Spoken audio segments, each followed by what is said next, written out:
ہیں। ان میں سے ایک چیز آپ یہ دیکھیے کہ انہوں نے دل دریچوں کو منور کرنے کے تعلق سے ایک نام کے حوالے سے شعر کہا ہے. جی ہاں، یہ عقیدے کا سچا اور پکا شعر ہوتا ہے واہ، کہ دل دریچے منور نام سے ہو جائیں. جی ہاں، اسی طرح آپ نے مجسم خوشبو جی ہاں، آپ نے دیکھا. تو یہ استعارات جو ہیں یہ غزل میں تو ایک مختلف معنی رکھتے ہیں، لیکن جب عقائد کی کیفیات سے مملو ہو کے نعت میں آتے ہیں تو پھر حوالہ نہیں بنتے، وہ پھر عقیدہ بنتے ہیں. واہ واہ.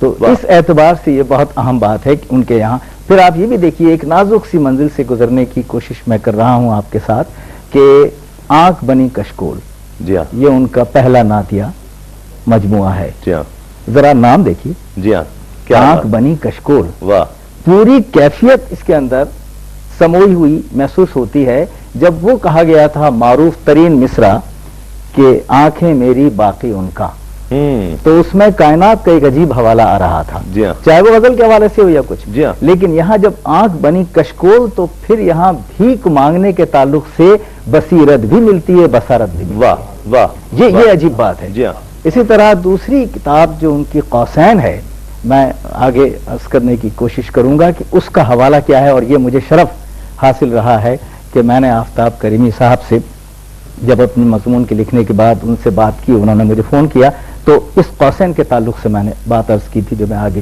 عرض کرنے کی کوشش کروں گا. اور پھر ممدوح خلائق. جی ہاں، تو آپ یہ سرنامے دیکھیے، جی ہاں، نام دیکھیے، نام بجائے خود حوالہ بنتے ہیں کہ اندر کیا ہے اور کیفیت کیا ہے. جی ہاں، یہ الگ بات ہے کہ انہوں نے وہ تصوف اور عقائد کے تعلق سے جو کتاب لکھی وہ بالکل اس سے مختلف، لیکن یہاں نعتوں کے سرناموں سے نعت کے حوالے جو ہیں وہ مل رہے ہیں. اور نعت گو شاعر کے اندر کیا رچی بسی دنیا ہے مختلف سی اس باہر کی دنیا سے، اس کی اور وہ عکاسی بھی ہو رہی ہے. اس کی عکاسی ہو رہی ہے. واہ، اس کا سرنامہ ہی دیکھیں کتنا خوبصورت ہے. جی.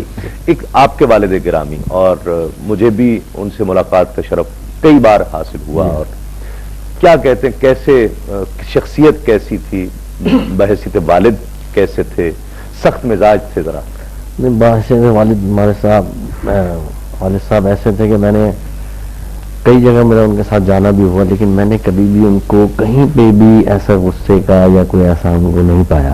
ہمیشہ شفقت اور ہمیشہ پیار سے ہر چیز کو طریقے سے سمجھانا، اور اس طریقے سے سمجھانا کہ وہ بالکل ذہن کے اندر تک اور دلوں کے اندر تک اتر جاتی تھی.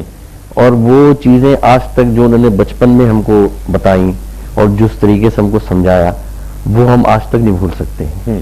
روٹین کیا تھی؟ زیادہ رات میں جاگتے تھے؟ جی ہاں. لکھتے رات میں زیادہ تھے؟ ان کی تو روٹین تھی کہ صبح تو وہ آفس چلے جاتے تھے اور آفس سے 5 بجے تک گھر آ جاتے تھے. ٹھیک. اس کے بعد آ کے تھوڑا سا وہ آرام کرتے تھے. اچھا. پھر اس کے بعد اپنے کام میں جو نعت کا ہے اور اس کا ہے، اور رات کو دیر تک جب سب سو جائیں تو جب سب سو جاتے تھے تو اس کے بعد بھی وہ اپنے لکھتے رہتے تھے اور گنگناتے رہتے تھے. جو نعتیں وہ اپنی واہ لکھتے تھے پھر ان کو گنگناتے تھے.